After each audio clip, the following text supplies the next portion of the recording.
Beritakanlah firman, siap sedialah baik atau tidak baik waktunya. Shalom, puji Tuhan. Saya percaya kemurahan Tuhan saja memungkinkan kita boleh ada lagi dalam renungan harian di hari ini. Investasi waktu yang paling penting dan berharga dalam hidup ini adalah ketika kita menginvestasikan waktu untuk mendengar firman, membaca firman, belajar firman, karena firman itu sangat penting bagi pertumbuhan iman ataupun rohani kita.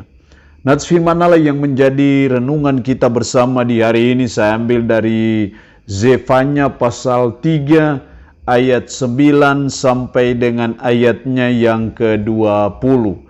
Secara khusus saya akan baca ayat 18 sampai dengan ayatnya yang ke-20. Firman-Nya berkata demikian.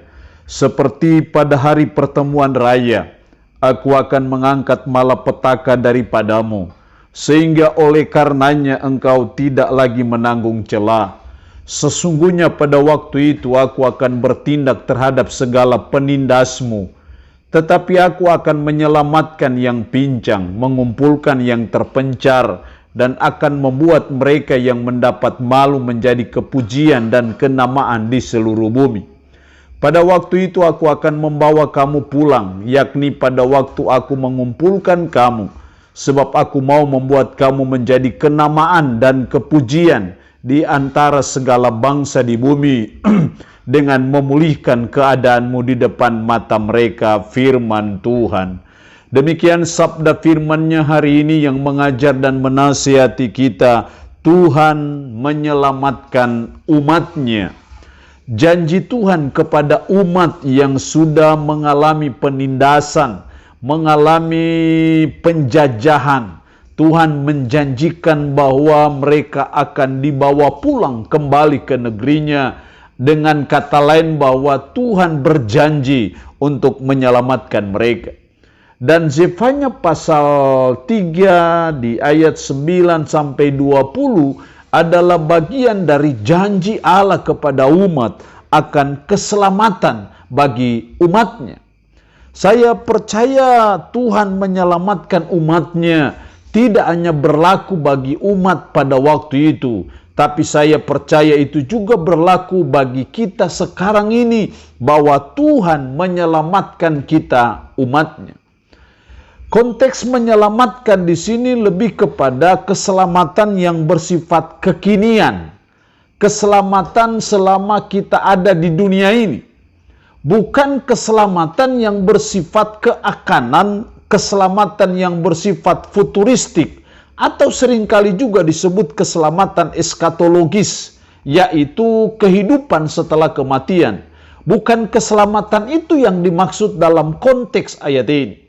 Tapi keselamatan dalam konteks ayat ini lebih menunjuk kepada mereka dilepaskan dari penjajahan, mereka dilepaskan dari bangsa-bangsa yang selama ini menghukum mereka, yang selama ini menjajah mereka. Mereka dilepaskan dari penjajahan, dilepaskan dari perbudakan.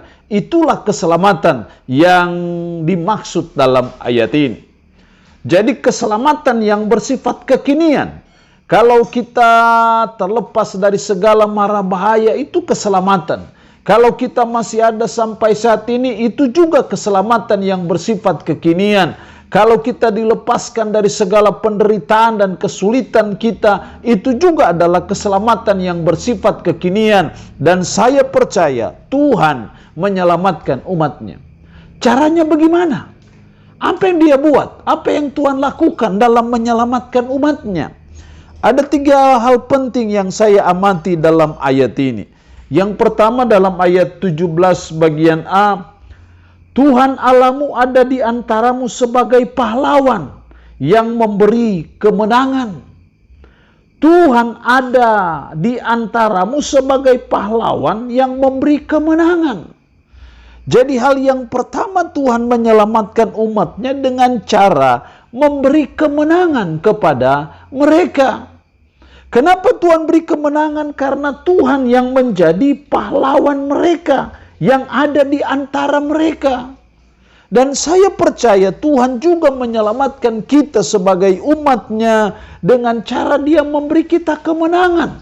Kemenangan terhadap kesulitan hidup, kemenangan terhadap pergumulan hidup, kemenangan terhadap beban yang membebani hidup kita.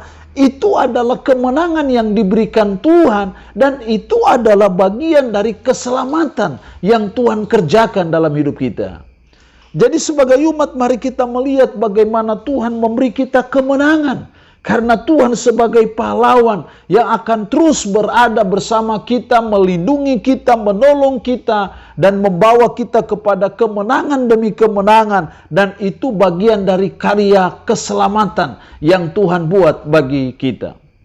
Yang kedua, cara Tuhan menyelamatkan umatnya. Masih ayat 17 bagian B. Ia bergirang karena engkau dengan sukacita. Ia membaharui engkau dengan kasih-Nya. Ia bersorak-sorak karena engkau dengan sorak-sorai. Ia membaharui engkau dengan kasih-Nya. Cara kedua dari Tuhan menyelamatkan umatnya dengan cara membaharui umatnya. Jadi ketika kita mengalami keselamatan dari Tuhan, Tuhan punya cara menyelamatkan kita. Dengan bagian dari menyelamatkan kita adalah Dia membaharui kita. Sama seperti Tuhan membaharui umatnya, demikian juga Tuhan membaharui kita. Membaharui itu berarti bahwa kita meninggalkan cara-cara hidup kita yang tidak benar, kelakuan-kelakuan kita yang tidak benar, dan kita diperbarui oleh Tuhan. Sehingga akhirnya apa yang terjadi? Dalam ayat 9, tetapi sesudah itu aku akan memberikan bibir lain kepada bangsa-bangsa, yakni bibir yang bersih, supaya sekaliannya mereka memanggil nama Tuhan, beribadah kepadanya dengan bau-membau. Bagian dari Tuhan membaharui kita umatnya. Kita akhirnya ada kerinduan untuk beribadah, senang untuk beribadah. Itu bagian dari pembaharuan yang Tuhan kerjakan bagi saudara dan saya. Dan itu bagian dari Tuhan menyelamatkan umatnya. Jadi mari kita menyerahkan diri kita kepada Tuhan untuk Tuhan terus memperbaharui kehidupan kita. Sehingga cara-cara hidup kita yang tidak betul, kita terus memperbaikinya. Dan saya percaya hanya Tuhan saja yang bisa memperbaharui kita. Yang ketiga, bagaimana cara Tuhan menyelamatkan umatnya. Ayat 20. Pada waktu itu aku akan membawa kamu pulang, yakni pada waktu aku mengumpulkan kamu, sebab aku mau membuat kamu menjadi kenamaan dan kepujian di antara segala bangsa di bumi, dengan memulihkan keadaanmu di depan mata mereka. Firman Tuhan, dengan memulihkan keadaanmu di depan mata mereka. Hal yang ketiga dari cara Tuhan menyelamatkan umatnya adalah, yang ketiga adalah memulihkan keadaan umatnya. Jelas sekali dalam ayat 20, pada waktu itu aku akan membawa kamu pulang, yakni pada waktu aku mengumpulkan kamu, sebab aku mau membuat kamu menjadi kenamaan dan kepujian di antara segala bangsa di bumi, dengan memulihkan keadaan di depan mata mereka.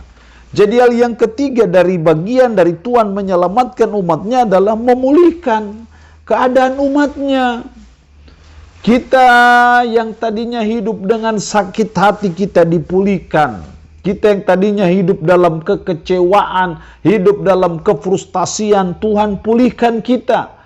Yang tadinya tidak ada sukacita, tidak ada damai sejahtera, Tuhan pulihkan kita. Sehingga ada pemulihan dalam kehidupan kita. Dan pemulihan yang Tuhan buat kerjakan dalam hidup kita adalah bagian dari Tuhan menyelamatkan kita sebagai umatnya. Jadi mari kita terus bekerja sama dengan Tuhan untuk memulihkan keadaan kita. Jangan selalu terus hidup dalam kebencian dan dendam. Jangan selalu hidup dalam iri hati, hidup dalam ketakutan, hidup dalam ketidakada damaian antara satu dengan yang lain. Sudah waktunya kita dipulihkan Tuhan. Atmosfer rumah tangga yang tidak ada kerukunan dan kedamaian, tidak ada sukacita, sudah waktunya keluarga kita dipulihkan oleh Tuhan sebagai bagian dari Tuhan menyelamatkan kita sebagai umatnya. Allah yang punya firman ini memberkati kita dengan firman-Nya di hari ini. Amin. Mari kita berdoa. Puji syukur untuk firman-Mu hari ini yang mengajar dan menasihati kami. Tuhan menyelamatkan umatnya dengan cara memberi kemenangan, membaharui umatnya, dan memulihkan keadaan umatnya. Roh-Mu yang kudus tanamkan dan meteraikan firman dalam hati dan pikiran kami. Sanggupkan kami untuk bisa memberlakukan firman ini dalam hidup kami sehari-hari. Hamba mohon berkat bagi umat-Mu yang mendengarkan renungan harian di hari ini. Yang sakit hamba berdoa dalam nama Yesus. Tuhan lawat, Tuhan jamah, Tuhan sembuhkan dari sakit penyakit yang diderita. Terpujilah nama-Mu Tuhan. Dalam nama Tuhan Yesus Kristus kami berdoa. Amin. Shalom. Tuhan Yesus memberkati kita dengan firman-Nya di hari ini.